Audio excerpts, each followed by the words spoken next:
9월 11일 맥체인 짧은 묵상입니다. 오늘 말씀 사무엘하 6장, 고린도전서 16장, 에스겔 14장, 시편 55편입니다. 오늘은 공공을 위한 기도라는 제목으로 짧은 묵상을 나누겠습니다. 일단 공공이라 함은 내 사적인 영역 이외에 다른 누군가와 함께 영위에 가는 영역에 대한 것입니다. 예를 들어 교회를 위한 기도이고요. 또한 조국과 민족을 위한 기도가 여기에 속할 것입니다. 우리는 왜 공공을 위해 기도해야 하는가? 답은 아주 쉽습니다. 그래야 내가 잘 살 수 있기 때문이에요. 믿는 자로서 나를 향한 어떤 박해와 편견이 줄어들 것이고 내 자녀가 믿음을 선택하기 수월해질 것이며 예수를 믿는 것이 당연하면 오히려 믿지 않는 사람들을 전도하는 것이 쉬워질 것이기 때문입니다. 아주 단순히 내 개인만을 위한 기도가 아닙니다. 공공을 위한다는 것은 곧 나를 위한 것이지만 동시에 자녀를 믿음으로 양육하는 것도 여기에 포함되는 것이고요. 영혼 구원을 위한 기도와 그 어떤 부담을 조금은 덜 수 있는 것입니다.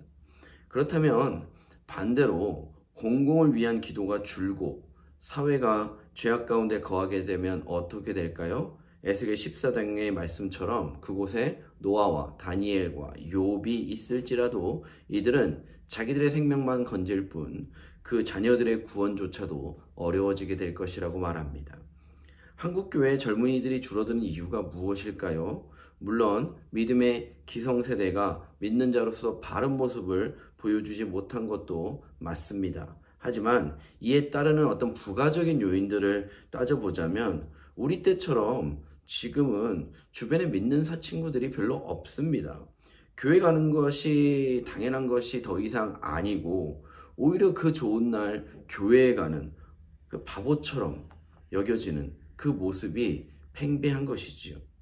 또한 교회가 사회에 선한 영향력을 끼치지 못하고 공적인 영역에서 성경적인 지혜를 제시하지 못할 뿐더러 오히려 성경과 무관한 정치적 색깔이라든지 자신들의 삶의 배경을 바탕으로만 하는 모든 판단을 제시하는 모습을 통해서 공공 영역과 아예 선을 그어버린 것이죠. 대화가 통하지 않는 지경에 이르러버린 것입니다. 우리는 나와 내 자녀를 위해서 그리고 내가 구원을 위해 기도하는 영혼과 또 하나님의 택한 자들을 위해서 먼저 공공을 위해 기도할 수 있어야 합니다. 책임감을 갖고 기도해야 하고요. 공공을 위한 기도가 곧 내 사적인 기도와 무관하지 않음도 알아야 합니다.